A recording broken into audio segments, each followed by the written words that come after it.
আফরোজা মুন্নি। আফরোজা মুন্নি, বয়স 38।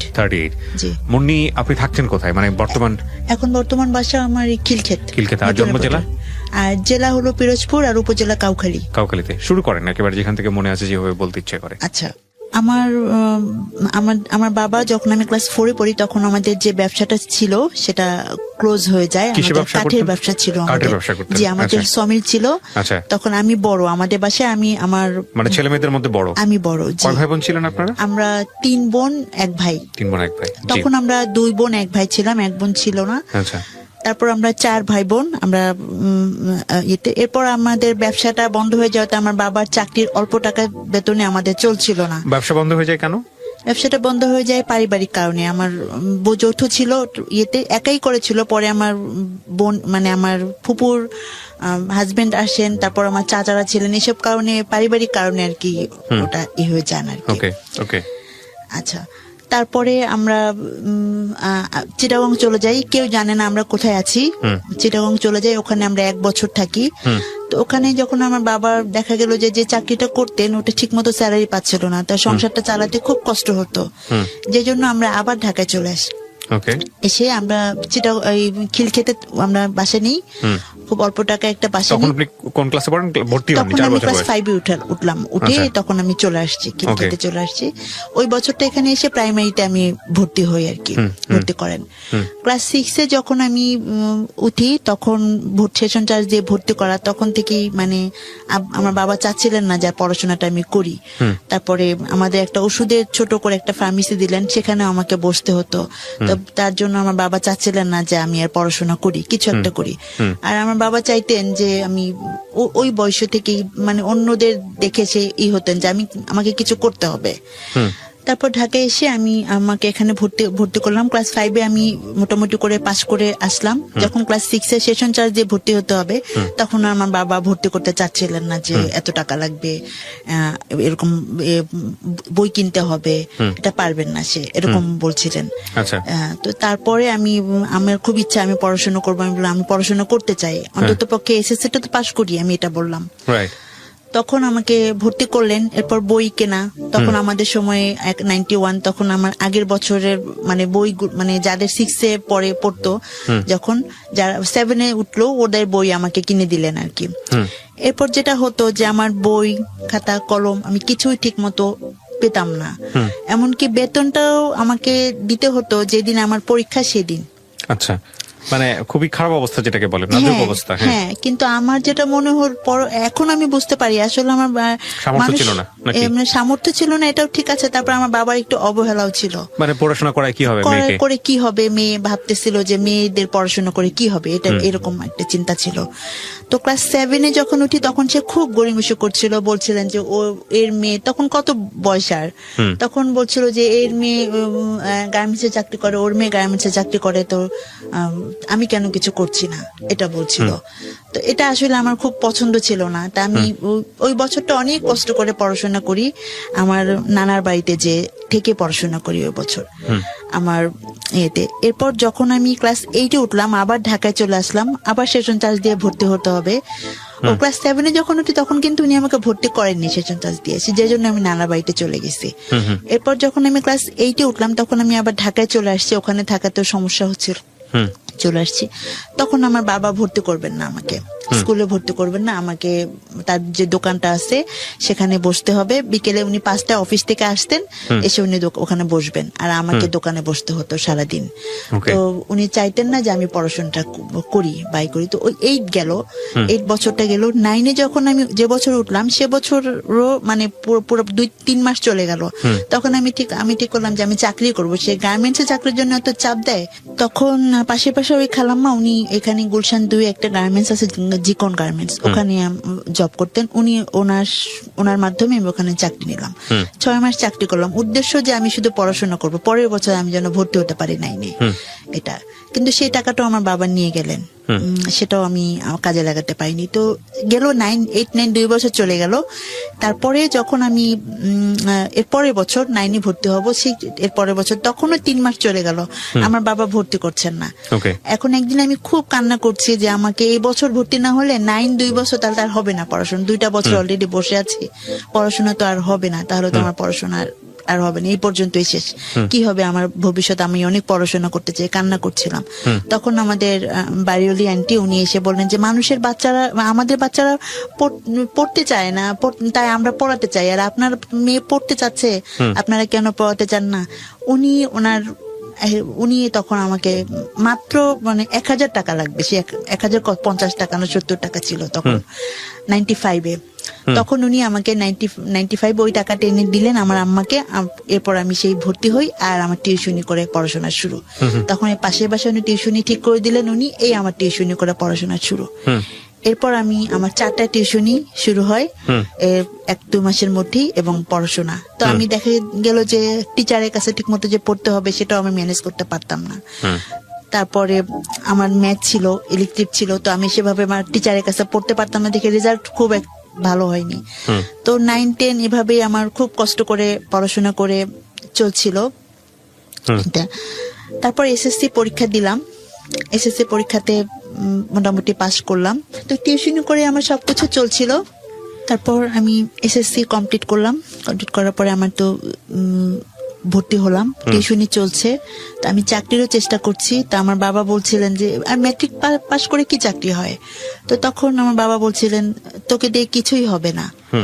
এরপর যখন ইন্টার পরীক্ষা দেব তার 3 মাস আগে উনি আমাকে বললেন উনি খাওয়াতে পারবেন না, ওনার পক্ষে খাওয়ানো আমাকে সম্ভব না। তখন আমি আমাদের খিলক্ষেতে একটা ছিল এনজিওর একটা সমবায় সমিতি ছিল, সেখানে চাকরি নিলাম এসএসসি পাশের পরে। এসএসসি পাশের পরে ইন্টার পরীক্ষার 3 মাস আগে একটা সমবায় সমিতি, জাস্ট কি করতে হতো? টাকা কালেকশন করতে হতো। আচ্ছা আচ্ছা। আর আমি কোচিং শুরু করলাম তখন আমি কাওলাতে, আমাদের ওখানে, সেখানে আমাকে হেঁটে যেতে হতো, অনেক কষ্ট হতো ওখান খিলক্ষেত থেকে কাওলা যাওয়া, হেঁটে রোদের মধ্যে এসে আবার সেই বিকেলে অফিসে যেতে হতো। ওখানে 6টা থেকে 8টা, আবার সকাল 9টা থেকে 12টা, ওখানে আমাকে প্রতিদিন অফিস করতে হতো। আমার তখন সামনে ইন্টার পরীক্ষা, আমি ওই সময় আমার পড়ার দরকার, অথচ আমি তখন কিছু করার ছিল না। তারপর ওখানে 6 মাস চাকরি করলাম, ইন্টার পরীক্ষা দিলাম, ভালোভাবে পাশ করে আসলাম, বিভিন্ন জায়গায় চাকরির চেষ্টা করি। এরপর আমি আমার একটা এনজিওতে চাকরি হয়, ওটা বুটিক শপ থাকে, বুটিকে চাকরি হয়। সেখানেও আসলে মেয়েরা তো পারিবারিক পরিবেশ ভালো না হলে সব জায়গায় চাকরি করতে পারে না। তো আমার এরপর থেকে 2000 সন থেকে 2005 সন পর্যন্ত আমার চাকরির অনেক ইন্টারভিউ দিতে থাকি, কারণ আমার যেহেতু লোক নেই, আমার জনবল নেই, আমাকে চেষ্টা করতে হয়, অনেক চেষ্টা করতে থাকি, কোথাও চাকরি হচ্ছিল না। পরিবার আমার উপর আরো ক্ষেপে যাচ্ছিল যে আমি ইচ্ছা করে বোধহয় চেষ্টা করছি না বা করছি না, কোথাও করলে হয়তো বা হলে চলে আসতে হচ্ছে, পরিবেশটা আমার ভালো লাগে না। এরকম আমার দেখা গেল যে একটা পত্রিকা অফিসে চাকরি হয়েছিল, তারপর একটা এনজিওতে চাকরি হয়েছিল, দুস্থ স্বাস্থ্য কেন্দ্র, সেখানেও আমি 5 মাস করে থাকতে পারিনি, আমাকে সিলেট ট্রান্সফার করে দিছিল। তাহলে ওখানে ট্রান্সফার করে যখন দেয় তখন আমার ওই সময় একটু অনিয়ম দেখি আমার খুব খারাপ লাগছিল, যে জন্য আমাকে ট্রান্সফার করে দিছে সিলেটে। তো তখন আমি যদি সিলেটে যাই আমার গ্রাজুয়েশন ডিগ্রি পরীক্ষাটা দেয়া হবে না, যে জন্য আমি এটা ক্যান্সেল করে দিলাম। তো ডিগ্রি পরীক্ষা তখন আমার টিউশনি তো চলছেই, এর মধ্যে যখন ডিগ্রি পরীক্ষা তখন রোজার মধ্যে আমার হঠাৎ করে ফর্ম ফিল আপ, আমি 2 দিন আগে জানি যে আর 2 দিন মাত্র সময় আছে ফর্ম ফিল আপের। তখন আমি আমার বাবাকে বললাম যে আমাকে কিছু টাকা দেন, আমি ফর্ম ফিল আপটা করে ফেলি, টিউশনির টাকা পেতে, রোজা তখন টিউশনির টাকা পেতে আর কয়েকদিন দেরি হবে। Form fill up for intermediate, এটা হলো গ্রাজুয়েশন, গ্রাজুয়েশন কি একদম কি ফাইনাল ইয়ার নাকি ফাইনাল ইয়ারে? হ্যাঁ, আমি এর মধ্যে আমি একটু বলি, হ্যাঁ এর মধ্যে আমি জব করছি না তখন, আমি এর মধ্যে ওই যে 5 মাস জব করে চলে আসছি। এর মধ্যে যেটা হলো যে আমি অর্থনীতিতে ভর্তি হয়েছিলাম তিতুমির কলেজে, কিন্তু আমাদের সময় তো প্রতি বছরে পরীক্ষা না দিলেও চলতো, আমি তো টিউশনি করে ঠিক মতো ক্লাস করতে পারতাম না, 3 বছরের পরীক্ষা একবার দিলেই হতো, 3 বছর মেয়াদি ছিল, কিন্তু ওই তখনই 4 বছর করে ফেললো, যে জন্য আমার পরীক্ষা মিস করলাম। তখন আমি অনার্স ফার্স্ট ইয়ার নিয়েছিলাম অর্থনীতি, তারপর আমি নর্মাল পাস করছে, বিএসএস আমি পরীক্ষা দিলাম, প্রাইভেট পরীক্ষা দিলাম, কিছু করার ছিল না যে বছরটা না মিস হোক, এই জন্য পরীক্ষা দিলাম। তো পরীক্ষা দেবো আর কি। তো তখন আমি পরীক্ষা দেওয়ার আগ মুহূর্তে আমার বাবার কাছে বললাম যে আমার কিছু টাকা লাগবে, আমি সে ফর্ম ফিল আপ করবো। তখন আমার বাবা বললেন যে টাকা নেই। তো আমি অনেক কলেজে গেলাম, তখন বললাম যে আমার তো 2 দিনের মধ্যে আমি টাকা ম্যানেজ করতে পারছি না, আমাকে সময় দেওয়া যাবে কিনা। তো বললেন যে জাতীয় বিশ্ববিদ্যালয়ের আন্ডারে এটা আমাদের আন্ডারে না, কিছু করার নেই আমাদের। যে জন্য বাধ্য হয়েই আমি আমার মানে মিস হওয়ার মতো বছরটা পড়ছে। যে এটা তো রোজার মাস, অনেক সময় দেখা যায় অনেক কলেজ ফর্ম ফিল আপ ঈদের পরে করে। যদি জাতীয় বিশ্ববিদ্যালয় ঈদের পরে ফর্ম ফিল আপের সুযোগ দেয়, তুমি করতে পারবা ফর্ম ফিল আপ। এটা আমাকে প্রিন্সিপাল স্যার বলে দিলেন। ঠিক আছে, আমি করলাম। তো যাই হোক, আমার ফর্ম ফিল আপটা মিস হলো। আমার বাবা সেই সময়, সে রোজার ঈদ, তখন গ্রামীণ সিম 1200 টাকা, সে গ্রামীণ সিম একটা কিনলেন 1200 টাকা দিয়ে, অথচ আমাকে ফর্ম ফিল আপের টাকাটা দিলেন না। তো যাক, ঈদের পরে আল্লাহরই হুকুম, ঈদের পরে 7 দিনের সুযোগ দিলেন জাতীয় বিশ্ববিদ্যালয়ে। তখন আমি ফর্ম ফিল আপ করলাম, আমি পরীক্ষা দিলাম। এরপর আমি চাকরির চেষ্টা করছি। এরপর আমার একটা চাকরি হলো, অনেক কি করার পরে ইন্টেলিজেন্ট ইমেজ ম্যানেজমেন্ট লিমিটেড, ওখানে চাকরি হলো। এখানে পরিবেশটা ভালো ছিল। আচ্ছা, ইন্টার যখন দেই, তখন আমার পরিচিত একজন আমাকে খুব, আমার মনে হতো, মানে আমি তাকে পছন্দ করতাম, আমি জানতাম সেও আমাকে পছন্দ করে। তার সাথে আমার খুব ভালো সম্পর্ক ছিল। সে এখানে ঢাকাতে কোচিং করতে আসছিলেন, সেই সুবাদে তার সাথে আমার পরিচয়। তো তার সমস্যা হলে আমি তাকে হেল্প করতাম। তো আসলে আমিও তাকে খুব, মানে আমার ফ্রেন্ডদের কাছে বলতেন, আমি সেই সুবাদে বুঝতে পারলাম যে সে আমাকে পছন্দ করেন। আমিও তাকে কখনো সরাসরি বলিনি, সেও আমাকে কখনো সরাসরি বলেনি, কিন্তু বুঝতে পারতাম যে সে আমাকে পছন্দ করেন এবং আমিও তাকে পছন্দ করি, সেও সেটা বুঝতে পারতেন। তো আমরা মাঝে মাঝে এয়ারপোর্টে যেতাম। এয়ারপোর্টে তখন ঘোরার মতো একটা ছিল, এখন তো নেই, যেতাম। তো আমার একটা বান্ধবী ছিল, তাকে আমরা দুজনই সবকিছু শেয়ার করতাম। আচ্ছা। তো এরপর আমি এরকম চলে, উনি ঢাকা থেকে চলে গেলেন, একটা বিশ্ববিদ্যালয়ে ভর্তি হলেন। ওনার পরে আমি জানতে পারি ওনাকে নাকি কারা বলছে, এয়ারপোর্টে যখন আমরা একদিন ঘুরতে গেছি, বলছে যে এমন একটা মেয়ের সঙ্গে তুমি ঘুরছো, তোমার ভবিষ্যৎ তুমি দেখতে এত সুন্দর একটা ছেলে, এরকম নাকি বলছে। আচ্ছা। এটা বলাতেই তখন থেকে উনি মানে কেমন যেন একটু শুরু করছে। তা আমি বুঝতে পারিনি সেটা, তখন বুঝতে পারিনি। এরপর দেখি কেমন যেন একটু অ্যাভয়েড করছে, ফ্রেন্ড সার্কেলদের সাথেও যোগাযোগ তেমন করছে না, আমার সাথেও তেমন যোগাযোগ করছে না। তারপর সবকিছু মিলিয়ে বুঝতে পারলাম যে সে আমাকে অ্যাভয়েড করতেছে, আসলে এটা হবে না। ডাইরেক্টলি কি আপনাকে এরকম বললো নাকি? হ্যাঁ, ডাইরেক্টলি বললো যে এটা সম্ভব। ডাইরেক্টলি ঘটনাটা কি ছিল, কিভাবে বললো? ডাইরেক্টলি বললো যে মানে সম্ভব না, এটা তার পক্ষে কন্টিনিউ করা সম্ভব না। আচ্ছা। যাক, তারপর আমিও মানে মনে মনে খুব আমার কষ্ট পেলাম। তারপর আমি এরপর থেকে অনেক বছর আমি আর কখনো এই প্রেম ভালোবাসা নিয়ে ভাবিনি, বা ভাবছি যে না, আমার তো জীবন অনেক, আমাকে উনি বলতেন যে আমার কাছে নাকি শেখার অনেক কিছু আছে। হ্যাঁ, আমার কাছ থেকে উনি অনেক কিছু শিখছেন। উনি সবার সাথে মিশতে পারতেন না, মিশুক ছিলেন না। উনি বলছেন যে আমার কাছ থেকে নাকি উনি অনেক কিছু শিখছেন, এসব উনি বলতেন। যখন 4 বছর প্রেম করার পর ওনার সাথে আপনার ব্রেকআপটা হয়ে গেল বা ওনার সাইড থেকে অফ হয়ে গেল, তখন আপনি কি করছেন? তখন আমি ওই যে গ্রাজুয়েশন পরীক্ষার কিছুদিন আগে, এটা আপনার গ্রাজুয়েশন ফাইনালি পরীক্ষা দেওয়ার কিছুদিন আগের ঘটনা। আচ্ছা, তো গ্রাজুয়েশন কমপ্লিট করার পর আপনি বোধহয় কোথাও জব করছিলেন? হ্যাঁ, কোথায় সেটা? হ্যাঁ, এরপর গ্রাজুয়েশন কমপ্লিট করার পরে আমি আমার জব হলো, জবটা করছিলাম খুব ভালোভাবে। তো এর মধ্যে যেটা হলো, আমার পারিবারিক সাপোর্ট দিচ্ছিলাম, বাবা মাকে সাপোর্ট দিচ্ছিলাম। তো আমার বাবার ব্যবসা করছিল, ছোট একটা ব্যবসা করছিল। তো তার ব্যবসা আমি ছোটবেলা থেকে বুঝে পড় থেকে, ওই যখন আমি 4-এ পড়ি, তখনই সেই ব্যবসাটা যখন বন্ধ হয়ে যায়, এরপর সে কয়েকবার ব্যবসা চালু করছে এবং কয়েকবারই সে ব্যবসা করতে পারেনি, লস খেয়েছে। তো দেখা গেল এটা আমার উপর বেশি পড়তো, কারণ আমি তো সব পরিবারের বড়, আমাদের সবার উপরই পড়তো, আমাদের ফ্যামিলির সবার কষ্ট করতে হতো যে জন্য।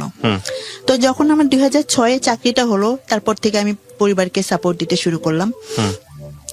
তো তারপর দেখা গেল তখন ভাবলাম যে হ্যাঁ এখন আমি ভালো একটা জব করছি, আমি চাইতাম যে আমার এমন ভাবে বিয়ে হোক যে কেউ আমাকে ছোট করে না দেখুক বা আমার পরিবারকে ছোট করে না দেখুক, যেন আমি নিজেই গুছাই নিজেকে আমি আমার শ্বশুর বাড়িতে যেতে পারি, যেন কেউ আমাকে না কথা শোনায়, আমার বাবা মাকে না কথা শোনায়, এটাই আমি চাইতাম সবসময়। Okay. তাহলে আমার যদি কিছু টাকা পয়সা থাকে আমি সেভাবে একটা সাপোর্ট দিতে পারবো, একটু ভালো হবে।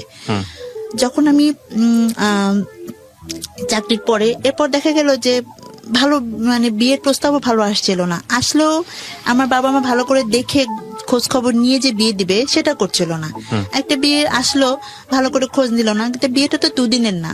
আমার মধ্যে একটা কেন যেন একটা চলে আসলো। আর তার চেয়ে আরেকটা হলো, আমার মেজ বোন নিজে পছন্দ করে বিয়ে করছে, সেই হাজবেন্ডও বেশি ভালো ছিল না, নেশা করতেন। তা আমার আরো ভয় করতো যে একটা ছেলের ব্যাপারে সিদ্ধান্ত নিতে খুব সাবধান নিতে হবে, যেন আমার বরটা মানে ভালো হয়, সবাই যেন বলে ভালো, সবকিছু মিলিয়ে টাকা পয়সা না থাকুক কিন্তু যেন সুন্দরভাবে সচ্ছল ভাবে চলতে পারি। যে কষ্ট, আর্থিক কষ্ট যেভাবে আমি আমার পরিবারে করছি, যেভাবে কষ্ট করে পড়াশোনা করছি, এরকম যেন না হয় আমার ভবিষ্যৎ প্রজন্ম বা ভবিষ্যৎ, এটা আমি সবসময় চাইতাম। এরপর 6 সাল থেকে 12 সাল পর্যন্ত আমি 6 বছর চাকরি করছিলাম। এর মধ্যে আমার বাবা মা বা আমার বিয়ের জন্য ওভাবে আসলে করেননি, এখন ট্রাই ওভাবে করেননি। দুই একটা আসলেও দেখা গেল যে ওই যে খোঁজ খবর ভালো মতো নিচ্ছেন না, পারিবারিক তাদের নিচ্ছেন না দেখে আমার ভালো লাগছে না। যে একটা বিয়ে আসলো, তার পারিবারিক ব্যাকগ্রাউন্ডটা জানতে হবে, সেটা ভালোভাবে নিচ্ছিলেন না। আসলেই তো আর বিয়ে হয়ে যাওয়াটা করাটা ঠিক না, এসব কারণে আমার বিয়ে হচ্ছিল না। আচ্ছা। তারপর 2009 সালে আমি হঠাৎ করে একটু আমার অ্যাপেন্ডিক্স অপারেশন হলো। আর 2010 সালে এসে আমার হঠাৎ করে একটা গাইনিকার প্রবলেম শুরু হলো। আচ্ছা। গাইনিকার প্রবলেম শুরু হলো কিন্তু কিছু ধরা পড়ছিল না। কি ধরনের প্রবলেম ছিল এটা? গাইনিকাল একটা প্রবলেম হতো, আমার ওই মেয়েদের যে সমস্যাগুলো হয় এরকম একটা প্রবলেম ছিল। তো এটা প্রতি সবসময় হতো, যে কারণে আমার অফিস করতে সমস্যা হয়ে যেত। ও আচ্ছা আচ্ছা, মানে একটা টাইমলি না হয়ে ইট ওয়াজ ইররেগুলার এবং এনি টাইম, মাসের মধ্যে বিভিন্ন সময় এটা হতো আর কি। আচ্ছা। তো কিন্তু প্রবলেমটা ডায়াগনোজ করা যেত না? না, ডায়াগনোজ করার জন্য আমি ট্রাই করছি, 3জন ডাক্তার দেখিয়েছে কিন্তু কিছু ধরা পড়ছিল না। আচ্ছা। এর মধ্যে আমার এক কলিগের সঙ্গে আমার বিয়ের কথা চলে এবং বিয়ে সবকিছু ফাইনাল হয়ে যায়।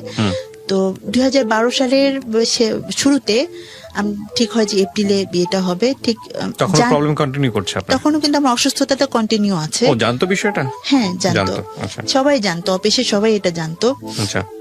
বাইরেও সবাই জানতো, এটা সবাই মোটামুটি যে জানতো যে আমার সবসময় সমস্যা। এরকম একটা পার্সোনাল প্রবলেম সবাই জানতো কিভাবে আমি বুঝলাম না। এটা আসলে জানতো যে আমি মাঝে মাঝে অসুস্থ হয়ে যেতাম, সেজন্য জানতো আর কি। তো জানুয়ারি মাসে যখন আসলো তখন আমার হঠাৎ করে চোখে দেখতে সমস্যা হলো। তো আমি আমার যেহেতু কাজ এটা ডাটা এন্ট্রি তৈরি করার কাজ, আমাদের তো কম্পিউটারের কাজ, এটা খুব কাছে থেকে লেখাগুলো কাছে থেকে দেখতে হয়। আমি তখন চোখে ডাক্তার দেখালাম, দেখানোর পর আমাকে পাওয়ার দিল। পাওয়ার দেওয়ার পর 1 সপ্তাহ পরে আবার পাওয়ার আমার কাজ করছে না। যখন পাওয়ার কাজ করছে না তখন আমি আবার ডায়াবেটিসের লক্ষণগুলো দেখা গেল। তো সবার মুখে মানে সাইমultaneously হচ্ছিল, খুব র্যাপিডলি হচ্ছিল, খুব তাড়াতাড়ি হচ্ছিল। আর ডায়াবেটিসটা যখন আমার দেখা দিল তখন অনেক মিষ্টি খেতে ইচ্ছে করে, অনেক খাচ্ছি। তো এটা তো জানতাম যে মিষ্টি খেতে ইচ্ছে করাটা ডায়াবেটিসের লক্ষণ, এটা জাস্ট জানতাম, কিন্তু কত হলে যে ঠিক ডায়াবেটিস এটা জানতাম না। তখন আমি আমাদের এলাকাতে পরীক্ষা করালাম, পরীক্ষা করার পর বললো কি আপনার তো 30। আমি সন্ধ্যার পরে টেস্ট করেছি। 30 আমি তো খাওয়ার পরে আমি মাত্র জিলাপি খেয়ে গেছি। তা আমি তো উনি বলে কি আমি বলি কি তো ওষুধ দেন, আমি তো জানি না 30 কত কি, আমি বুঝি না, বুঝতাম না ডায়াবেটিসের এটা এই মাত্রাটা। তখন আমাকে বললেন যে তুমি কি বলতেছো, আমার পরিচিত বলে এক আঙ্কেল, তুমি কি বলতেছো, তুমি 30 মানে তুমি বোঝো, তুমি কালকেই বায়োডেমে যাবা, তোমাকে ইনসুলিন দিতে হবে। আমি তো খুব ভয় পেয়ে গেলাম, কি বলেন আপনি। পরের দিন সকালে আমি বায়োডেমে গেলাম, ডায়াবেটিস চেক করালো। ডায়াবেটিস চেক করার পরে 2 ঘন্টা সময় দিল। 2 ঘন্টা খুব ক্লান্ত লাগতো, ঘুম পেত, অফিসেও খুব ঘুম পেত ইয়েতে। তখন আমার অনেক ডায়াবেটিস ধরা পড়লো, 20-23, খালি পেটে 20, ভরা পেটে 23। খালি পেটে 20 তো অনেক অনেক। সঙ্গে সঙ্গে আমাকে ইনসুলিন দিয়ে দিল। ইনসুলিন চলছে, আমাকে হাঁটতে বলছে। আমি খুব বাসায় যে কন্টিনিউ সকাল বিকেল হাঁটছি। আপনার যখন ডায়াবেটিস ধরা পড়লো তখন আপনার বয়স কত? ডায়াবেটিস যখন ধরা পড়ে তখন আমার 30 বয়স। 30, বিয়ের কথা চলতেছে এবং মাঝখানে যেটা সমস্যার কথা বললেন ওটা আছে। ডিজাস্টার একেবারে বলা যেতে পারে। হ্যাঁ। তারপর যখন হলো, আমি যেহেতু আমাকে অফিস করতে হবে, পরিবারকে সাপোর্ট দিতে হয়, আমার উপর ডিপেন্ড করে ফ্যামিলি। আমার ছোট ভাই বোন দুটা পড়াশোনা করছে, তারপর আমার মেজো বোন তো বিয়ে হয়ে গেছে, ওর একটা ছেলে আছে। তো সবকিছু মিলিয়ে বাবার তখন ব্যবসায় আবার 2010 সালে লস খেয়ে সে কুমিল্লায় চলে গেল। সে এখন পরিবারকে খুব বেশি সাপোর্ট দিতেই পারছে না, 3-4 হাজার টাকা করে বাসায় দিচ্ছেন। তো বাসা তো একটা ঢাকা শহরে বাসা ভাড়া অনেক, খাওয়া খরচ সবকিছু মিলিয়ে চলছিল না।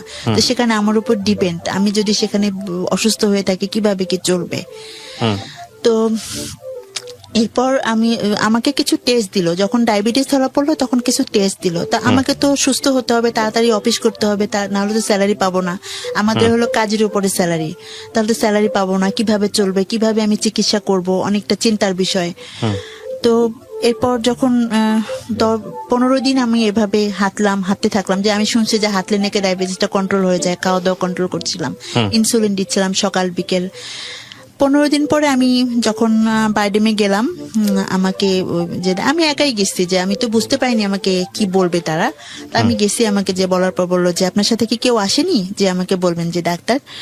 তো আমি বললাম যে না, কেউ আসেনি। তো বললো যে আপনি অনেক দূরে বাসা, ওখান থেকে আসতে অনেক সমস্যা, আমাকেই বলেন না, তাছাড়া সবাই ব্যস্ত, আসতে পারবে না। তখন বললেন যে আপনার পিটিউটারি ম্যাক্রো অ্যাডেনোমা টিউমার হয়েছে, আর এটার জন্য আপনার আমার চেহারা খুব বদলে গেছিল। চেহারাটা কেমন, এখন তো তা অনেক ভালো দেখাচ্ছে, চেহারাটা কেমন যেন, নাকটা মোটা হয়ে গেছিল, চেহারাটা ফ্যাকাশে হয়ে গেছিল, হাতের রগ গুলো দেখা যেত। তো আসলে কেমন যেন এটা আপনার মোটা হয়ে গেছিল। বুঝতে পেরেছি। এটা কোথায়, স্থানটা কোথায় টিউমারের স্থানটা? টিউমারটা ব্রেনে, আমার পিটিউটারি ম্যাক্রোঅ্যাডেনোমা, এখানে ব্রেনে টিউমারটা। এটা সবারই থাকে, এটাই হলো মেইন গ্রন্থি যেটা পুরো সম্পূর্ণ বডিকে কন্ট্রোল করে। ও মাই গড। তো এটা কি হচ্ছিল, আপনারা ডায়াগনোস করে ধরা পড়লো কিভাবে? আপনার কি এটা বাইরেমে যখন আমাকে ওই ডায়াবেটিস ধরা পড়লো, তখন ওরা আমার হাতের ইগুলো দেখে, আমি যে 3 জায়গায় ডাক্তার দেখিয়েছি, ওরা কিছু ধরতে পারেনি। উত্তরাতে দেখিয়েছি আমি, ওই যে কচুক্ষেত একটা আর্মি ডাক্তার, ওনাকে দেখিয়েছি, কেউ ধরতে পারেনি এই সমস্যাটা। যখন আমি বাইরেমে দেখালাম, তখনই ওরা হাতের এই রগগুলো দেখে, চেহারাটা চেঞ্জ দেখে ওরা বললো, তখনই বলে দিল যে হয়তো আপনার একটা গ্রন্থি বেড়ে গেছে, অথবা আপনার মাথায় কোনো টিউমার হয়েছে। এটা ওনারা দেখেই বলছে। আমার চেহারা দেখে, চেহারা কেমন বিদঘুটে দেখাচ্ছিল আর কি, নাকটা এমন মোটা দেখাচ্ছিল, চেহারাটা কেমন ফুলেছিল। ওরা তখন আমাকে টেস্ট করালো, ব্রেনের ভিজুয়াল ফিল্ড করা, চোখের ভিজুয়াল ফিল্ড করালো, ব্রেনের একটা এক্সরে করালো। আচ্ছা, ব্রেনে একটা এক্সরে করালো, আর আর কিছু টেস্ট, ব্লাডের কিছু টেস্ট করালো। সেই টেস্টে আমার ধরা পড়লো যে আমার পিটিউটারি টিউমার।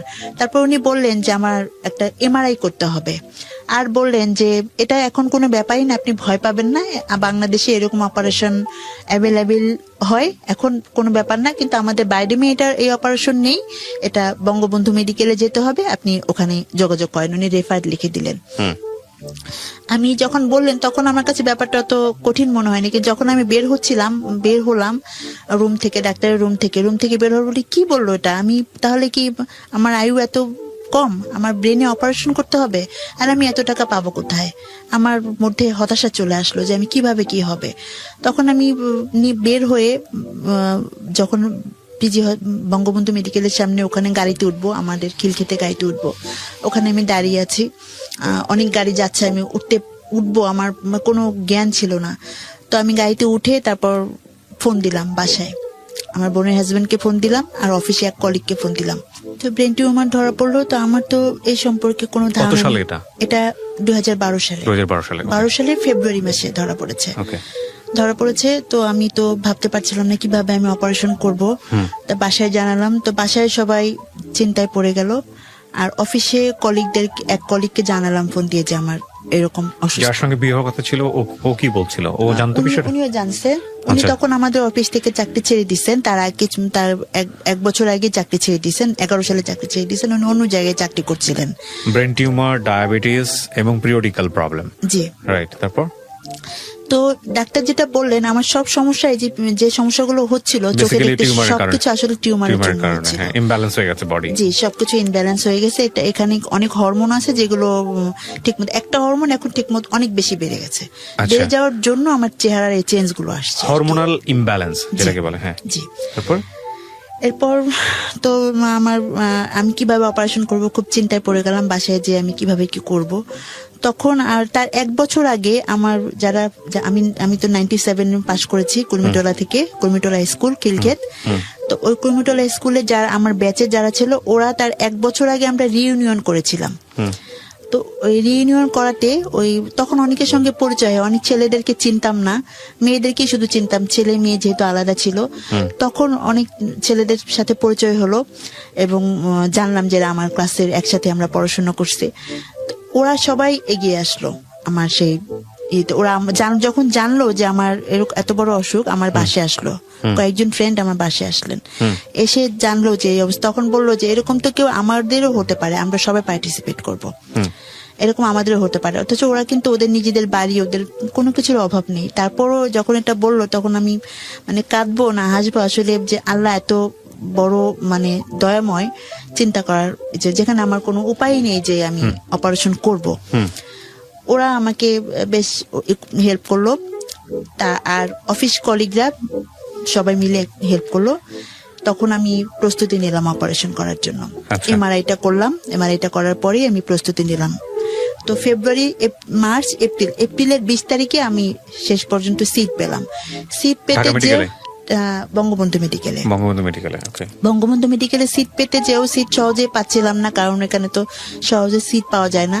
তখন আমার ফ্রেন্ডরা, ওরা সবাই, তার মধ্যে কিছু মানুষের নাম না বলেই নয়, ফিরোজ, তানিম, মাসুম, রিগান, তারপর শিরিন, রুকু সহ আরো অনেক ফ্রেন্ড আছে যারা এগিয়ে আসছে আমার এই দুঃসময়ে আমার পাশে থাকছে। তো আমাদের খিলক্ষেতের সাধারণ সম্পাদক ছিলেন তখন রফিক আঙ্কেল। উনি জানলেন ব্যাপারটা, জেনে উনি বললেন যে, তখন স্বরাষ্ট্রমন্ত্রী আমাদের সাহারা খাতুন আপা, ওনার কাছে এই নিয়ে গেলেন আমার আম্মাকে সহ, গেলেন যে দেখি কোনো সিটের ব্যবস্থা করা যায় কিনা। যাওয়ার পরে উনি তখন স্বরাষ্ট্রমন্ত্রী, উনি নিজে ফোন দিয়ে বলে দিলেন, তখন ভিসি প্রাণগোপাল দত্ত স্যার বঙ্গবন্ধু মেডিকেলের, অনেকে বলে দিলেন। পরের দিন গেলাম, যাওয়ার পরে কাগজ একটা লিখিত দিয়ে দিলেন, ওই লিখিতটা নিয়ে গেলাম। তারপরও সিটটা খালি না হলে তো নিতে পারবে না, 15 দিন লাগলো, সিট পেয়ে গেলাম। আমি এপ্রিলের 20 তারিখে ভর্তি হলাম ওখানে। আচ্ছা। তারপর 1 মাস 1 দিন পর আমার অপারেশন হলো। সেটা ছিল মে মাসের 22 তারিখ আমার অপারেশনটা হয়। আচ্ছা, আপনার অপারেশনে কি পরিমাণ অর্থ খরচ হয়েছে? অপারেশনে আমার 3 লাখ টাকার উপরে চলে গেছে। তাও সরকারি বলে আপনি এই টাকায় করতে পারছেন? জি। বেসরকারি হলে, বেসরকারিতে আমাকে বলেছিল, এক জায়গায় বলেছিল 6 লক্ষ লাগবে, এক জায়গায় বলেছিল 10 লক্ষ লাগবে। তো 3 লক্ষ টাকা আমি ওখান থেকে সরকারি ভাবে আসলাম। ভাবলাম যে অপারেশন যখন হলো, অপারেশন যখন হওয়ার আগে আমার আবার একটু স্বভাব ছিল মানুষের করা, ওখানে সবার জন্য দেখা গেল আমাকে ওষুধ দিয়ে ঘুমাতে বলতো, আমি ঘুমাতাম না, আমি ছুটোছুটি করতাম, অন্যদের খুব চেষ্টা করতাম যারা গ্রাম থেকে আসে তাদেরকে হেল্প করার জন্য। তো আমি অপারেশন হওয়ার পরে কি হবে এরকম একটা ভয় তো থাকেই, সবারই থাকে। তা আমার খুব মনোবলটা ছিল। আমার টেস্ট গুলো ওখানে এক এক জায়গায় করতে হয়, অনেক পিজি হসপিটালের যেহেতু টেস্ট, বঙ্গবন্ধু মেডিকেলের টেস্ট গুলো এক এক জায়গায়, সেগুলো দৌড়াদৌড়ি করে করতে হয়, করলাম। তারপর আমার অপারেশনটা হলো। যখন আমার অপারেশনটা সাকসেস হলো, তখন আমার মনে হলো যে আমি নতুন জীবন পেয়েছি, তাহলে আমার সবকিছু স্বাভাবিক। আমি বুঝতে পারিনি যে আমার জীবনটা অন্যরকম হয়ে যাচ্ছে, অস্বাভাবিক হয়ে যাচ্ছে, সেটা আমি বুঝতে পারিনি। বাসায় গেলাম 1.5 মাস পরে। বাসায় যাওয়ার পরে আবার অফিসে জয়েন করলাম। 1.5 মাসের মধ্যে এত ইজি ছিল অপারেশনটা? 1.5 মাসের পরেই আমি অপারেশনে 18 দিন পরে আমাকে বাসায় দিল। আর আমার মনোবলটা খুবই ছিল। আমার অপারেশনের 1.5 মাস পরে আমি জয়েন করলাম। আমার মা সাথে আসতেন, বসে থাকতেন, আমি অফিসে যেতাম। সবাই আমাকে খুব সহযোগিতা করতেন, অফিসে সবাই খুব হেল্পফুল ছিলেন। না, আমাকে তো কিছু করতে হবে, নাহলে কিভাবে চলবে চিকিৎসা, কিভাবে সবকিছু চলবে, এত ব্যয়বহুল খরচ। তারপর কিছুদিনের মধ্যেই জানতে পারলাম যে বিয়েটা হচ্ছে না, বিয়েটা ভেঙে গেছে, মানে যেহেতু অসুস্থ, এরকম এটা বিয়ের সম্ভব না। এরপর আমি চাকরিটা করছিলাম, অফিসে সবাই খুব হেল্প করছিল। অপারেশনের 3 মাস পরে আমি আবার আমার খুব অসুস্থতা দেখা দিল। তো তখন আবার গেলাম হসপিটালে। যাওয়ার পরে এই শুরু হলো নিয়মিত চেক আপ। বলছে সবসময় চেক আপে থাকতে হবে, যখনই কোনো হয় চেক আপে থাকতে বলছে, তাহলে আমি সুস্থ থাকতে পারবো, এটা আমাকে বলছে। তা আমি নিয়মিত চেক আপে থাকি। যখন মাথা ব্যথা শুরু করতো তো যেতাম, যাওয়ার পরে বললো একটা এমআরআই করলো। তো ভাবলাম যে আবার কিছু রয়ে গেল, কি যেন হয়েছে। বলছে 5 বছর পরে আবার অপারেশন করা লাগতে পারে। তখন আমার ওই যে গ্রন্থিটা বেশি ছিল, একটা হরমোন যে বেশি ছিল, গ্রোথ হরমোন, ওটা অপারেশনের আগে 50 ছিল, অপারেশনের পরে কমে 11 হয়েছে। আচ্ছা, বঙ্গবন্ধু মেডিকেলে 11, বারডিমের 13 এরকম হয়েছে। তো তারপর যখন এখন ওরা চায় এটা মেয়েদের 2-3 আসতে হবে, 5-এর মধ্যে থাকতে হবে এই হরমোনটা। সেটা এখন 11-13 এরকম। এটা বললাম এই কারণে, পরে এটা লাগবে এটা। তো এরপর যখন হলো এরকম খুব বেশি অসুস্থ হয়ে গেলাম, তখন দেখলো যে ওখানে ব্লাড জমে আছে, যেখানে টিউমারটা ছিল ওখানে ব্লাড জমে আছে। তো এটা ওষুধের মাধ্যমে কিছুদিন রিমুভ করা যাবে, তো ওষুধের মাধ্যমে ওটা রিমুভ করা গেল। তারপর আমি আবার অফিস করছি, আবার বিয়ের প্রস্তাব আসে, তো বিভিন্ন বিয়ের প্রস্তাব আসে, এই অসুস্থ বলেই চলে যায়। তারপর আমার চেহারা চেঞ্জ আসছে, আস্তে আস্তে আস্তে আস্তে বুঝতে পারলাম যে আসলে আমি আর স্বাভাবিক অবস্থায় নেই। সমাজ, তারপর পরিবার, তারপর আত্মীয় পরিজন, সবার কাছে আমি যেন কেমন একটু বোঝার মতো হয়ে যাচ্ছি, মানে তাদের অ্যাটিটিউডে। হ্যাঁ, তাদের অ্যাটিটিউড আমি এটা বুঝতে পারছিলাম। তো 1 বছর 5 মাস, মানে 1 বছর পরে আমাকে 1 বছর পরে আমাকে আবার হসপিটালে ভর্তি হতে হলো। তখন আমার আবার মাথা ঘুরলে কি সমস্যা, কারণ আমার তো এখন ব্রেনে একটা সমস্যা হয়ে আছে, টেনশন হয়। আবার বারডিমে ভর্তি হলাম। এবার বারডিমে ভর্তি করে বললো যে ব্লাড দিতে হবে, আমার হিমোগ্লোবিন অনেক কমে গেছে, 5.6 হয়ে গেছে, ব্লাড দিতে হবে। তখন আমি 4 ভাগ ব্লাড দিলাম, দিয়ে সুস্থ আমি আবার যে অফিস শুরু করলাম। 10 দিন আমি ভর্তি ছিলাম, কয়েকদিন ছুটি কাটালাম, আবার অফিস শুরু করলাম। এই ক্ষেত্রে যেটা বলবো, আমার অফিস আমাকে অনেক হেল্প করছে আমি অসুস্থ থেকে, খুব কাজের ব্যাপারে। তারপর 1 বছর 5 মাস পরে আমার ওই যে গ্রোথ হরমোনটা ওটা আবার বেড়ে যেতে থাকলো, 21 হয়ে গেছে। তখন আমাকে ডাক্তার বললো এটা তো বেড়ে গেল, তো আবার অপারেশন করতে হবে। তখন আমাকে একটা গ্রোথ হরমোনটা কন্ট্রোল করার জন্য ট্যাবলেট আছে, ওই ওষুধটা দিলেন। তো সেই ওষুধটা যখন আমি করলাম, ওষুধটা যখন আমি খেতে দিল, তো আমি 1 মাস খেলাম। 1 মাস খাওয়ার পরই আমার হতাশা শুরু হয়ে গেল, যে আর কি হবে। আমি দেখলাম যে আমার ভবিষ্যৎ নেই। সবার মতো আমার ফ্রেন্ড সার্কেলটা সবার ছেলেদের বিয়ে হয়েছে, মেয়েরা বিয়ে করছে, সবারই বিয়ে হয়ে গেছে। তারা আমার লাইফটা কেন এমন হলো, আমি কেন বোঝা হয়ে গেলাম সবার কাছে। সমাজে সবাই কেউ আমাকে দেখে খুব কষ্ট পাচ্ছে, কিন্তু পেছনে যে আমাকে নিয়ে বদনাম করতেছে। এই যেমন অসুস্থতা আমার নিজের দান, আমি নিজে নিয়ে আসছি আল্লাহর কাছ থেকে, যে আমার বিয়ে হচ্ছে না এটাও আমার দোষ, সবকিছু আমার উপর মানুষ বলছিল দোষ। তো এটা আমি মেনে নিতে পারছিলাম না, বিভিন্ন কারণে মেনে নিতে পারছিলাম না, আমার খুব কষ্ট হচ্ছিল। তা আমি অনেক হতাশায় চলে গেলাম। তখন আমি ওই ওষুধটা, ডাক্তার বলছে ওষুধটা তাদের পরামর্শ ছাড়া মিস করা যাবে না। আমি অনেক ওষুধ তাদের পরামর্শ ছাড়া বন্ধ করে দিলাম, যে আর ওষুধ খেয়ে কি হবে, আর বেঁচে থেকে কি হবে, আমার জন্য মৃত্যুটাই শ্রেয়। ঠিক তার 6-7 মাস পরে, মানে আমার ঠিক অপারেশনের 2 বছর পরে 14 সালে এই আমার ওই ওষুধটা মিস করার কারণে আমার ওই হরমোনটা বেড়ে 30 হয়ে গেল। তখন আমাকে যেটা করলো যে এখন রেডিওথেরাপি দিতে হবে, এছাড়া কোনো উপায় নেই। রেডিওথেরাপিটা না, শুধু আমার ভুলের জন্যই রেডিওথেরাপিটা দিতে হলো। রেডিওথেরাপিটা দিল। রেডিওথেরাপিটা যখন দিলাম তখন মহাখালী ক্যান্সার হসপিটালে রেডিওথেরাপিটা দিলাম। ওখানে আমি থেরাপিটা দিচ্ছিলাম, 30টা থেরাপি দিলাম। 30টা থেরাপি দেওয়ার পর তখন আমার কিছু সাইড ইফেক্ট শুরু হলো, বেশ কিছু রেডিওথেরাপির যে সাইড ইফেক্ট গুলো হয়, আমি বেশ অসুস্থ হয়ে গেলাম। এবং তার থেরাপিটা শেষ হওয়ার পরে 2 মাস পরে আমার আবার হসপিটালে ভর্তি হয়ে টেস্ট করে দেখবে কি করতে হবে। এরপর থেকে যেটা হলো, প্রতি বছরই আমাকে হসপিটালে ভর্তি হতে হতো। তো ওই 3 মাস পরে যখন আমি ভর্তি হলাম, তখন আমাকে দেখলো যে ব্লাড আবারও কমে গেছে অনেক, আর ওই হরমোনটা কিছুটা কন্ট্রোলে আসছে। যখন ব্লাড কমে গেছে তখন ওই ব্লাড দেওয়ার জন্য অনেক ট্রাই করলো। 3 ব্যাগ ব্লাড আমার যে দিল, কিন্তু ব্লাড নিচ্ছিল না শরীরে, কোনোভাবে ব্লাড দিতে পারছিল পাচ্ছিল না। তো যখন আমি ওই রেডিও থেরাপিটা, তখন আমি বাসায় বসে থাকতাম, অফিস নাই ওই সময়। আমি ছোটবেলা থেকে লিখতাম, কিন্তু লেখাটা ওভাবে পত্রিকাতে ছোটখাটো এমনি লিখতাম, কিন্তু এটা যে কখনো মানে ওইভাবে লিখবো ভাবতে পারিনি।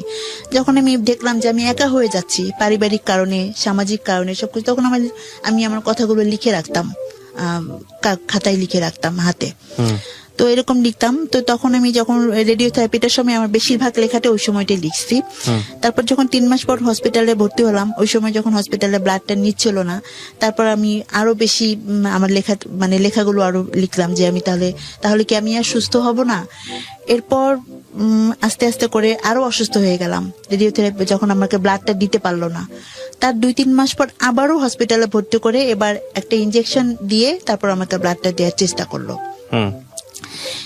এই সময় যখন ব্লাডটা দিল, ব্লাডটা নিল, তো ঠিক তখন বইমেলা চলে আসছে। বইমেলা চলে আসার পরে তখন আমি বইমেলায় গেলাম, বড় একটা প্রকাশনা, তাদের সঙ্গে কথা বললেন যে আপনি কি লেখাটা হাতে লিখছেন না কম্পিউটারে লিখছেন? আমি বললাম আমি তো হাতে লিখছি। বললো আপনাকে কম্পিউটারে টাইপ করে তারপর আমাদের কাছে মেইল পাঠান। উনি ফোন নাম্বার দিল আর একটা মেইল অ্যাড্রেস দিলেন। তো আমি তখন সেই নাম্বারটা এরপর আমি আমাদের অফিসে ইংরেজিতে টাইপ, বাংলা টাইপ না, বাংলা টাইপ শিখলাম। আমি শিখে বাসায়, যেহেতু দোকানে এত টাকা দিয়ে করার মতো আমার ছিল না, যখন আমার খুব ইচ্ছে যে আমি বাঁচি আর যাই করি, আমার জীবনে তো ভবিষ্যৎ নেই আমি জানি, কিন্তু তারপর আমি যেন একটা বই করে যেতে পারি, আমার জন্য একটা লেখা আমি যেন লিখতে পারি। আমি সবসময় বই মেলায় যেতাম প্রতি বছর। আমার খুব ইচ্ছে হতো যে আমি কখনো পাঠক না, আমি লেখক হিসেবে যেন কখনো বই মেলায় যেতে পারি। তো আমার বিশ্বাস ছিল যে আমার লেখাগুলো যে পড়বে তার ভালো লাগবে। তো তখন আমি সব হাতে লিখলাম, কম্পিউটার হাতে লেখা ছিল, সেটাকে আমি কম্পিউটারে টাইপ করলাম। টাইপ করার পরে আমার লেখাগুলো আমি ওই মেইলে পাঠানোর পরে সেই লেখাটা, সে বড় প্রকাশনা একটা, ওনারা দেখলেনই না লেখাটা। আমি চাইছিলাম যে আমার লেখাটা বড়, আমি আসলে বুঝি নাই। তো তখন আমার লেখাটা ওরা করলেন না, মানে দেখলেন না। তো যখন সেপ্টেম্বর মাস চলে আসলো, 2015 সালে সেপ্টেম্বর মাস, তখন আমি ফোন দিচ্ছি, যেহেতু ফোন নাম্বার আছে, যোগাযোগ করছি। বললেন যে এখন তো সম্ভব না, আমি আসলে লেখাটা দেখতে সময় পাইনি, আপনি অন্য কোনো প্রকাশনা দিয়ে বইটা করেন। তখন আমি ভাবলাম কি আমার এই স্বপ্নটাও পূরণ হবে না? মানুষের স্বপ্ন, সব এমনও মানুষ আছে যার কোনো স্বপ্নই পূরণ হয় না। আমার মধ্যে কেমন কষ্ট কাজ করছিল যে আমার তো কিছুই নেই, আমি কিভাবে সবকিছু করবো? আমার একটা স্বপ্ন, এটাও কি বিধাতা আমাকে পূরণ করতে দিবেন না? তখন আমি আর অনেকেই জানতেন আমি লিখি, বই করতে চাই। এটা আমার অফিস কলিগরা খুব সাপোর্ট দিতেন। অনেক আপুরা আছেন, কবিতা আপু, নাজমা আপু, পারভেজ ভাইয়া, রাফাজ আপু, নীলুফা আপু, মিজান, ওরা সবাই আমাকে খুব লেখার ব্যাপারে সাপোর্ট দিতেন যে আপনি লিখেন, আপনি ভালো করতে পারবেন। এরপর একজন পরিচিতের মাধ্যমে একটা প্রকাশনায় দিলাম। ওরা গাইড বই করে, ওরা আসলে সৃজনশীল বই করে না। বলছে আমরা করে আমরা একটা যারা স্টল পায় এদের একটা পরিবেশনায় দিয়ে দেব। তখন ওরা পরিবেশনায় একটা প্রকাশনাকে দিয়ে দিল। আমার বাসা থেকে সবাই বলল বই করে কি হবে, বইগুলো তো পড়ে থাকবে, শুধু শুধু টাকা নষ্ট, টাকা দিয়ে বই করতে হবে।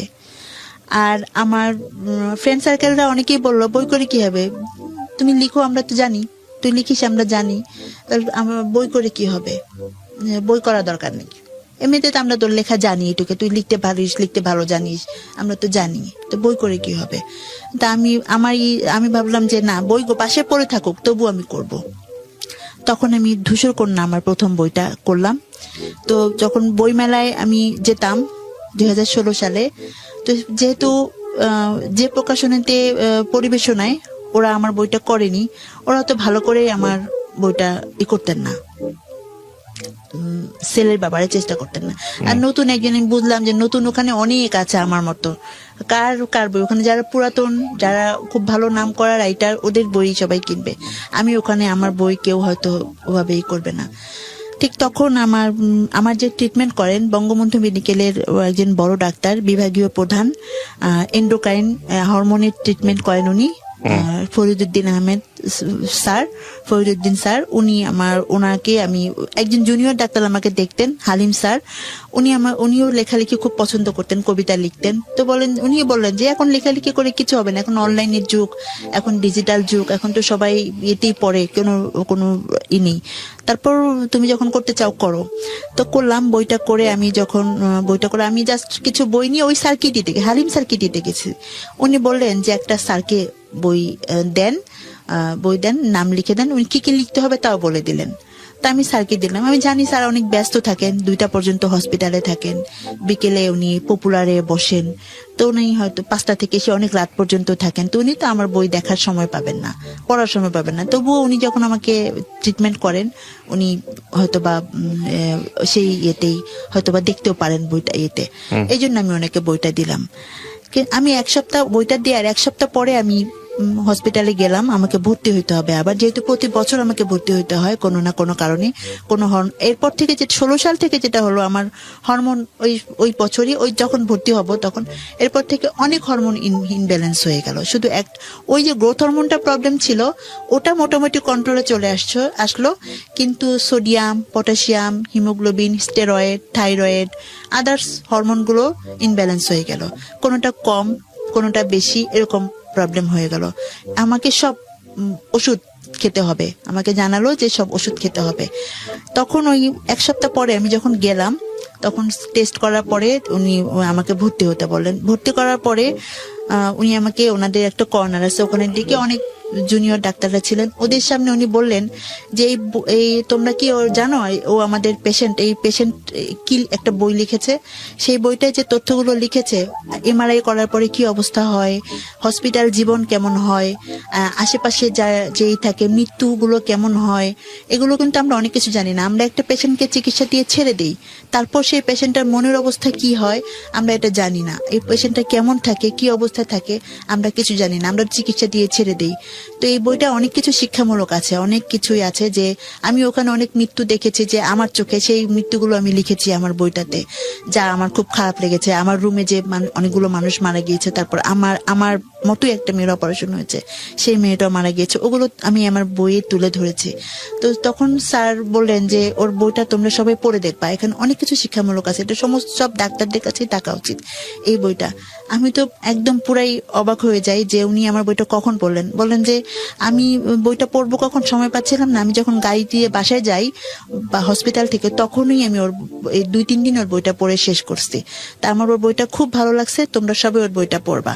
উনি আমাকে ভর্তি লিখে দিলেন, আমি ভর্তি হয়ে গেলাম ডি ব্লকের 16 তলাতে, ওখানে ভর্তি হলাম। এরপর ভর্তি হওয়ার পর দেখি যে অনেক ডাক্তাররা আমাকে আসেন, আর আমার যেহেতু আমাকে সবসময় জিজ্ঞেস করেন, আমাকে সব হিস্টোরিটা নেন, আমার এই পিটিউটারি টিউমার সম্পর্কে ওনারা করেন, অনেক তথ্য জানতে আসেন, বা কি ধরনের এটা নিয়ে গবেষণামূলক কাজ করেন। তখন ওই মুহূর্তে ঠিক আমাদের নিউরোসায়েন্স হসপিটাল আগারগাঁও আর বঙ্গবন্ধু মেডিকেল, ওরা আমার যে টিউমারটা পিটিউটারি ম্যাক্রোঅ্যাডেনোমা, এই টিউমারটা নিয়ে ওরা গবেষণা করছিলেন। তো ওইখানে আমার যে এই ফরিদ স্যার, উনি ওখানে বক্তৃতা দিয়েছেন, কথা বলেছেন, ওখানে উনি আমার কথা বলেছেন যে আমার এক পেশেন্ট এরকম এই লিখেছেন।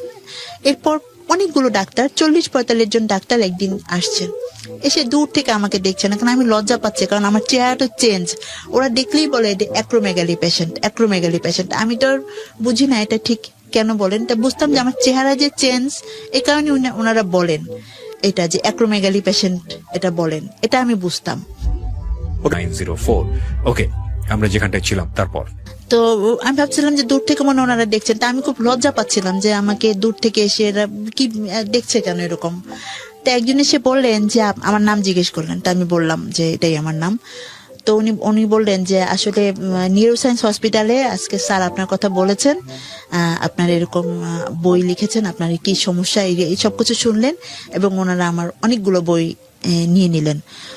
তো তখন আমি বুঝতে পারলাম, আপনার প্রথম বই ছিল, কি নাম ছিল? ধূসরকন্যা ছিল। তখন প্রথম খণ্ড করবো ওটা ভাবিনি, তখন পরে আমি প্রথম খণ্ড করেছি। তো তখন আমি মাত্র 500 বই করেছিলাম।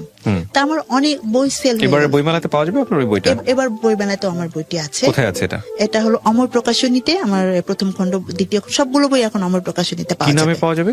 ধূসরকন্যা প্রথম খণ্ড, ধূসরকন্যা দ্বিতীয় খণ্ড, 2টা, আর একটা প্রবন্ধ আছে, সেটা হলো ছিটমহলের দিনগুলি। এটা হলো ছিটমহল কত নম্বর স্টল মনে আছে? স্টল নাম্বারটা আমার সঠিক এখন কি মনে কি নেই। নাম, কি প্রকাশনী বললেন? অমর প্রকাশনী। অমর প্রকাশনী। বইমেলাতে স্টল আছে ওদের? জি জি, Okay, বইমেলাতে ঠিক আছে। স্টল আছে। এটা অনেক পুরাতন প্রকাশনী। যদি কেউ সংগ্রহ করতে চান আপনারা সংগ্রহ করতে পারেন। হ্যাঁ বলেন। তারপর ধূসরকন্যা, তখন ওই বইটা আমার, যখন আমি বুঝতে পারলাম যে আমি পারবো, আমাকে দিয়েই হবে। আমাকে সবাই যে বলছে যে বই পড়ে না, এই ডিজিটাল যুগ এটা সেটা, কিন্তু আমি তো পেরেছি। আমার বইগুলো সেল হয়ে গিয়েছে, অফিসের সবাই কিনে নিল, বললো চমৎকার বই হয়েছে। আমার মধ্যে আত্মবিশ্বাস চলে আসলো যে না, আমি পারবো। জীবনের সবকিছু, হ্যাঁ আমার জীবন তো থেমে থাকে না কারোর জন্য, জীবন চলতেই থাকবে, এগিয়ে যাবে, যেতেই থাকবে, কি কারোর জন্য কোনো কিছু থেমে থাকবে না। আর আমার একটু কিছু করার, মানুষের জন্য কিছু করার একটা টেন্ডেন্সি ছিল, সেটাও যেন আমি করে যেতে পারি। মৃত্যু তো হবেই, এখন আমার মধ্যে চলে আসলো মৃত্যু হবে 2 দিন আগে 2 দিন পরে, কিন্তু যদি কিছু করে যেতে পারি সেটাই হলো আল্লাহর কাছে শুকরিয়া। তো 16 সালটা এভাবে দ্বিতীয় খণ্ড, এরপর আমি যে ভাবলাম যে আমার পরবর্তী কিছু গল্প নিয়ে আমার দ্বিতীয় খণ্ড বইটা করব। এরপর আমি দ্বিতীয় খণ্ড বইটা করলাম, করার পর আমি তখন আমি প্রথম পুরস্কার পেলাম দ্বিতীয় খণ্ড বইটার জন্য মুক্তিযোদ্ধা বিষয়ক মন্ত্রীর কাছ থেকে। আমার দ্বিতীয় খণ্ড বইটার জন্য পুরস্কার পেলাম প্রেস ক্লাব, আমার প্রকাশনী থেকেই বইটা প্রকাশিত হলো, প্রেস ক্লাবে অনুষ্ঠানটি হলো, সেখানে আমি পুরস্কার পেলাম। তখন আমি ভাবলাম যে আমি তো পারবো, আমাকেই পারতে হবে। জীবন কখনো কারোর জন্য থেমে থাকে না, যত কষ্ট হোক, যত কিছু হোক, আমাকে পারতেই হবে। বাধা আসবেই, জীবনে চলার পথে বাধা আসবেই, সবার জীবন তো একরকম হয় না, এটা আমার মধ্যে চলে আসলো। তার কিছুদিন পরে, পুরস্কারটা পাওয়ার কিছুদিন পরে একটা অনুষ্ঠানে আমি একটা অনুষ্ঠান পেলাম ঢাকা রিপোর্টার্স ইউনিটে। সেখানে পেলাম সাবেক প্রেসিডেন্ট বি চৌধুরী স্যারকে। তো উনি এমন একজন বয়স্ক একজন মানুষ। আমি জাস্ট তখন আমার 2টা বই বেরোলো, প্রথম খণ্ড দ্বিতীয় খণ্ড, 2টা বই মাত্র বের হয়েছে। তো 2টা বই আমি ওনাকে দিলাম। দেওয়ার পরে উনি বললেন উনি তো ডাক্তার, উনি আমাকে দেখিয়ে বুঝলেন তুমি অ্যাক্রোমেগালি পেশেন্ট, তোমার এই সমস্যা। তো এতে আমি বললাম জি। অ্যাক্রোমেগালি হলে যেটা হয় চেহারার মধ্যে চেহারাটা চেঞ্জ আসে, নাকটা কেমন চেঞ্জ হয়ে যায়, চেহারাটা কেমন চেঞ্জ, উনি আমাকে দেখিয়ে বুঝতে পারলেন। আমি আরেকটা ইন্টারভিউ করেছিলাম অ্যাক্রোমেগালির উপরে। এটা একটু বেড়ে গেছে আমার, এটা এরকম, আমার চেহারাটা এরকম ছিল না, এরকম কিছু চেঞ্জ আসে, চেঞ্জ গুলো উনি দেখে বুঝতে পারলেন, স্যার দেখে বুঝতে পারলেন। তো যারপর উনি আমাকে অবাক করে দিলেন। 4 দিন পরে আমাকে ফোন দিলেন, ফোন দিয়ে বললেন যে তুমি বই 2টা খুব চমৎকার লিখেছো, শিক্ষামূলক বই হয়েছে, তুমি লিখতে থাকো। তুমি ভাবতেছো তুমি ভালো নেই, এই পৃথিবীতে তুমি দেখো তো অনেকের যাদের মাথা গোজার ঠাই নেই, অনেকের রাস্তায় হাত নেই, পা নেই, তাদের কথা চিন্তা করো, তুমি কি তাদের চেয়ে ভালো নাই? তোমার যে বন্ধু ফ্রেন্ড সার্কেলটা ভালো আছে, তুমি তাদের চিন্তা করতেছো? তুমি দেখো না যারা ভালো নেই তাদের কথা চিন্তা করো, তুমি কি তাদের চেয়ে ভালো নাই? যখন তুমি কেন ভাবতেছো তুমি ভালো নেই? তুমি বই লিখতে পেরেছো, তুমি এমন অসুস্থতা নিয়ে লিখতে পেরেছো, এটা তো পারারই কথা না। তোমার তো এখন অনেক সমস্যা হওয়ার কথা। সমস্যার মধ্যে তুমি যে পেরেছো, তোমার যে শখটা তুমি পূরণ করতে পেরেছো, এটা তো অনেক বড় একটা পাওনা। তুমি কেন ভয় পাচ্ছ? আমি এটা বুঝলাম না। উনি আমাকে অনেক কিছু বললেন এবং বললেন তুমি বাসায় এসো, আমি তোমার সঙ্গে পরে একসময় কথা বলবো। উনি আমাকে আধা ঘন্টা অনেক কিছু বুঝালেন। আমি অনেক কান্না করলাম যে তাহলে আমি পারবো, আমাকে দিয়েই হবে। স্যার যখন, উনার মতো মানুষ অনেকেই আমার বইটা, আর যেটা হতো তখন আমার বইটা অনেকেই দেখা যায় যে ফ্রেন্ড সার্কেলদের মধ্যে বাইরে অনেকেই বলতো কি যে সময় নেই, বই পড়ার সময় নেই, বই এখন পড়ে কে। তা আমার নিজেরই খুব খারাপ লাগতো এসব ইয়েতে। তো তখন আমার আত্মবিশ্বাসটা আরো বেড়ে গেল যে না, আমি পারবো, আমাকে দিয়েই হবে। 16 সাল গেল, এরপর এভাবে আমি আবার নতুন বই লেখা এতে থাকলাম, জবও করতেছি। আমার ওই যে অফিসে ছিলাম ওখানে জবও করতেছি, অসুস্থ থাকি। তারপর ওনারা আমাকে অনেক স্যাক্রিফাইস করেন, অফিসে সবাই একটু অসুস্থ হলে আমাকে বাসায় পৌঁছে দেওয়ার ব্যবস্থা করেন, তারপর আমার বই নেন, এভাবে আমার চলছিল। তো 17 সালে এসে আমার এক ফুপু, আমাদের গ্রামের এক ফুপু রুহিয়া হাসি, ওই ফুপু উনিও ট্রিটমেন্টে যাবেন ইন্ডিয়াতে। তখন উনি বললেন, যেহেতু আমি সুস্থ হচ্ছিলাম না, ব্লাড দিতে হচ্ছিল, প্রতি বছর ভর্তি হতে হয়, তো উনি বললেন আমি তোকে একটু দেখি, আমি যাবো দিল্লিতে, তোকে নিয়ে যাই। ওখানে যাওয়ার পর আমি জানতে পারলাম যে আমাকে একটা ইনজেকশন দিতে হবে, যেটা অনেক কস্টলি। ওটা বাংলাদেশে অনেক দাম, আর ওখানে ওটা 30 থেকে 35 হাজার টাকা পড়ে আর কি খরচ। ওটা 6টা ইনজেকশন দিতে বললেন।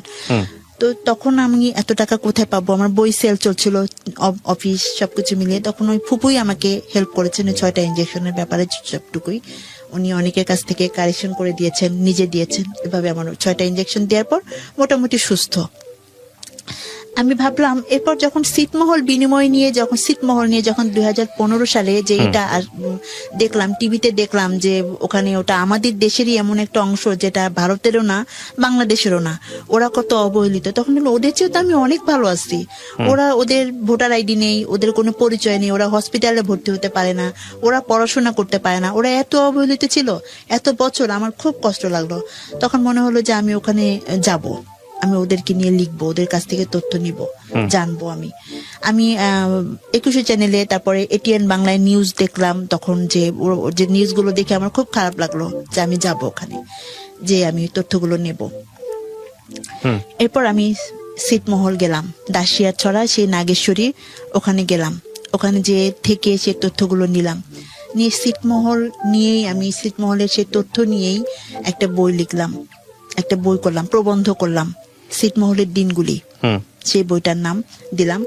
সেখানে বর্তমানে বাংলাদেশের মানচিত্রের কি অবস্থা, তারপরে মানচিত্র আমাদের বেড়েছে, গবেষণা করে সেই বইটা আমি করেছি। আল্লাহর কাছে শুকরিয়া যে অসুস্থ অবস্থায় করতে পেরেছি। ওই বইটা করার পরও আমি একটি পুরস্কার পেয়েছি, ছোট একটা পুরস্কার পেয়েছি। তো এভাবেই ওই বইটা আমি 18 সালে আমার বইটা পাবলিশড হয়। এরপর বইটা হাসানুল হক ইনু স্যার, উনি বইটার মরুকোন্মোচন করেন। মরুকোন্মোচন করার পর উনি বলেন যে বইটাকে আমি পেতে পারি ওই ইয়েতে। অবশ্যই তার হাতে বই ছিল, বইটা নিয়ে গেছেন। তো যাক আমি বুঝলাম যে আমি পারবো, আমাকে থেমে গেলে চলবে না, যত বাধা আসুক। এর মধ্যে এখন আমি ওই ইনজেকশন গুলো দেওয়ার পর আমি আর অফিস করতে পারছিলাম না, অফিসটা একদমই করতে পারছিলাম না। মাঝে মাঝে খুব অসুস্থ হয়ে যায়, আবার কত স্যাক্রিফাইস করবে। 2012 সাল থেকে শুরু করে 2017 সাল পর্যন্ত 5 বছর অনেক স্যাক্রিফাইস করেছে অফিস আমাকে। তো তারপর আমার আমাদের বই কিনেও অনেক সহযোগিতা করে অফিস। 17 সালের যখন 18 সালে বইটা করলাম, এরপর 18 সালে আবার এরকম হসপিটালে ভর্তি হলাম, আবার অসুস্থ হই। এখন আমাকে চিকিৎসা কে করবে, কিভাবে করব আমি চিকিৎসা? তখন আমাদের কিছু রিলেটিভদের মাধ্যমে আমার বইগুলো বিভিন্ন জায়গাতে, আর সেই আমার যে ডাক্তার উনি বেক্সিমকো কোম্পানি থেকে বিভিন্ন কোম্পানিতে বলে দেন, তো আমার বইগুলো সেল হয়। এভাবে আমি তখন আমার চিকিৎসাটা চালিয়ে নিচ্ছিলাম। চিকিৎসাটা চালাতে হবে। আর আমাকে আমার বাবা বলেছে খাওয়াতে পারবে না, 17 সাল থেকে বলছে খাওয়াতে পারবে না। সে তো তাকে সেই 10 সাল থেকে অল্প টাকা চাকরি করছে, অল্প টাকা স্যালারি পাচ্ছে, সে দিয়ে সে করছিল না। আমাদের বাসাটা চলে আমার ভাই বোন, আমার বাবা সবাই মিলেই এখন আমি কি করি, এভাবে চলে এখন সংসারটা। বাসা ভাড়া আমার ভাই বোন বর্তমানে আমার হেল্প করছে, ভাই বোন মিলে বাসা ভাড়াটা দিচ্ছে। আপনি এখন জব কিছু করেন না? আমি এখন কিছু করছি না, এখন আমি অনলাইনে একটু টুকটাক কাজ করি। আর তারপর যখন ছিটমহলের দিনগুলি বইটা করলাম, প্রবন্ধটা করলাম 18 সালে, এরপর আমি আবার 18 সালে হসপিটালে ভর্তি হতে হলো। আপনার এই গল্পটা আপনি রেডিওতে কেন বললেন? আমি চাই যে অনুপ্রেরণা হিসেবে কাজ করুক, যে মানুষের জীবন অনেক বাধা আসবে। আপনি নিজে ফ্রাস্ট্রেটেড হন না? হ্যাঁ হই। তারপর আমি আবার নিজেকে ঠিকই আমি আমার ফ্রাস্ট্রেটেড হওয়ার পর আবার মনে হয় যে না আমি পারবো, এটা হই। এখন আর হই না। বোঝান কিভাবে নিজেকে?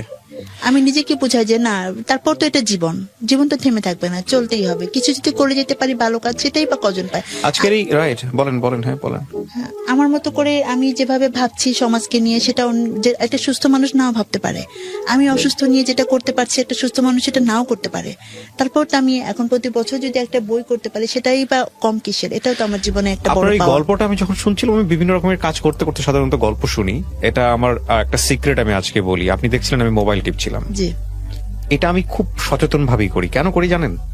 তার কারণটা হচ্ছে, আমি যখন রেডিওতে গল্পটা শোনাবো দর্শকদের বা শ্রোতাদের, ওরাও আমার মতো মোবাইল টিপতে শুনবে, কিংবা ওরা অন্য কাজ করতে করতে শুনবে। খুব অ্যাটেন্টিভ লিসনার যারা আছে তারা একদম খুব মনোযোগ দিয়ে শুনবে, সবকিছু কাজ ফেলে রেখে। কিন্তু আপনার গল্পের শক্তিটাই হলো আমাকে মোবাইল থেকে সরিয়ে নিয়ে আপনার গল্পটা শোনানো। এটা যদি আপনার গল্পের মধ্যে, কিংবা যিনি গল্প বলছেন তার মধ্যে যদি থাকে, তাহলে আমি মনে করি আমাকে যদি অ্যাটেনশনটা নিতে পারে, আমার দর্শকদের বা শ্রোতাদেরও অ্যাটেনশন নিতে পারবে। সেই অর্থে আপনারা যখন গল্প বলেন, আমি বিভিন্ন রকমের কাজ করি, মোবাইল টিপি, এটা করি ওটা করি, কনসেন্ট্রেশন আমি দেই না। মানে একজন শ্রোতা যেভাবে করবে আমি ঠিক সেভাবেই করি। এবং সেই জায়গাটা যখন দেখি যে না, আমার মোবাইলেতেই কনসেন্ট্রেশন থাকতেছে না, আমার কনসেন্ট্রেশন যিনি বলছেন তার দিকে চলে যাচ্ছে, তারপরে আমি ধরে নিই যে না, এটা খুবই ইম্পর্টেন্ট একটা গল্প। সেদিক থেকে আপনার গল্প প্রাথমিকভাবে পাস। দ্বিতীয়ত, এই গল্প আমার জন্য নতুন না। এই ধরনের গল্পগুলো আমি রেডিওতে সবসময় প্রচার করেছি, আমি শুনেছি মানুষের কথা, প্রচুর শুনেছি, প্রচুর প্রচারও করেছি। কিন্তু যদি আপনার না পাওয়াটাকে আমি বড় করে দেখি, যে এই সংসার জীবন তো হলোই না, এক অর্থে স্বপ্ন ছিল, একজন মানুষকে ভালোবেসেছিলেন, সে চলে গেল চেহারার কারণে, পরের জনকে ভালোবাসলেন বা সম্ভাবনা তৈরি হয়েছিল, একটা স্বপ্ন দেখেছিলেন, সে চলে গেল শারীরিক অসুস্থতার কারণে। তারও আগে আপনার লেখাপড়াময় জীবন, সেই জীবনে আপনার ফ্যামিলি আপনাকে সাপোর্ট করতে চায়নি পড়াশোনা করার ব্যাপারে, কিন্তু আপনি নিজের মতো করে করেছেন। তারপরে যদি আমি আসি, সেটা হলো আপনার অসুখের জীবন, এবং সেখানে আপনি ব্রেন টিউমার থেকে শুরু করে কত কি আপনি নিজের মতো করে মানুষের কাছে হাত পেতে হোক, যেভাবে হোক না কেন, আপনি ট্রিটমেন্ট করিয়েছেন এবং আপনি এখনো সার্ভাইভ করছেন, ফাইট করছেন।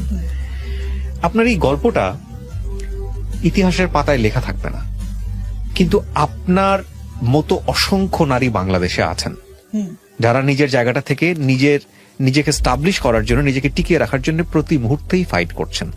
আমি জানি আপনি যখন 10 জন অচেনা মানুষের কাছে যাবেন, এই আপনার ফার্স্ট কোয়েশ্চেন থাকবে আপনি বিয়ে করেছেন কিনা, এটা নিশ্চয়ই আপনাকে ফেস করতে হয়, বাচ্চা কাচ্চা আছে কিনা ফেস করতে হয়।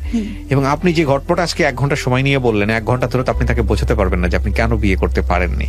রাইট? আমি কি ঠিক বলেছি? অনেক নেগেটিভ কথা বলবে, অনেক কিছু বলেও অনেক মানুষ অনেক পারসিভও করে। সেদিন আমি 2-3 দিন আগে আমার ভাস্তিকে নিয়ে, ভাস্তি ভোরে ঘুমাচ্ছে না, ওকে নিয়ে বের হয়েছি, তো আমাদের সামনের বাসায় বলছে যে কি বলার পরে, যাই হোক কিছু কথার পরে বললো যে কি ভাস্তি। আমি বললাম যে ভাস্তিটা তো আমাকে খুব পছন্দ করে, এই জন্য আমাকে নাম ধরে ডাকে। এই বলে কি যে ইয়েতে বিয়ে হয় নাই, কি করবে, ভাস্তি কি আদর করে, মানে এই যে ধুমধাম করে কমেন্টস করা।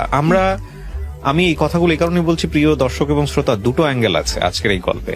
একটা হচ্ছে যে একজন মানুষ আসলে, আপনি যদি সৃষ্টিকর্তাকে বিশ্বাস করেন, তাহলে প্রত্যেকটা মানুষকে আল্লাহ সৃষ্টি করেছেন তার ইবাদতের জন্য, এবং প্রত্যেকটা মানুষকে তিনি বিশেষ কিছু গুণাগুণ দিয়ে পৃথিবীতে পাঠিয়েছেন। সেই গুণ আপনি হয়তো খালি চোখে দেখতে পাই না। এই মানুষটা যখন রাস্তা দিয়ে হেঁটে যাবেন, আপনি তাকে অসম্ভব অসাধারণ ভালো মানুষ হিসেবে বা আলাদাভাবে আইডেন্টিফাই করার মতো মানুষ হিসেবে তাকে আইডেন্টিফাই করবেন না, কিন্তু তার যে জীবনের গল্প, তার বয়স রাইট নাও 38, এই 38 বছরে তার যে যুদ্ধ এবং ত্যাগ, সেটা যদি আপনি জানেন, আপনার নিশ্চয়ই শ্রদ্ধা করতে ইচ্ছা করবে। তো আমি এই কথাগুলো এই কারণে বললাম যে আপনার আশেপাশে যে মানুষগুলোকে আপনি দেখেন, এই মানুষগুলোর প্রত্যেকটা মানুষের মধ্যেই এরকম কোনো না কোনো গল্প লুকিয়ে আছে, কোনো ত্যাগ, নিজের না পারা, নিজেকে উতরে যাওয়া। সো এই মানুষগুলোকে আমরা যেন কখনো ইররেসপেক্ট না করি, বা ইররেসপেক্টের জায়গাতে কখনো না ফেলি। আর মানুষকে বিব্রত করতে হয় এরকম কোনো প্রশ্ন যাতে আমরা কখনো না করি, বা যদি আপনার জানার ইচ্ছাটা খুব থাকে, তাহলে এমন কৌশলে যাতে করি যাতে করে সে ডিসহার্টেড না হয়।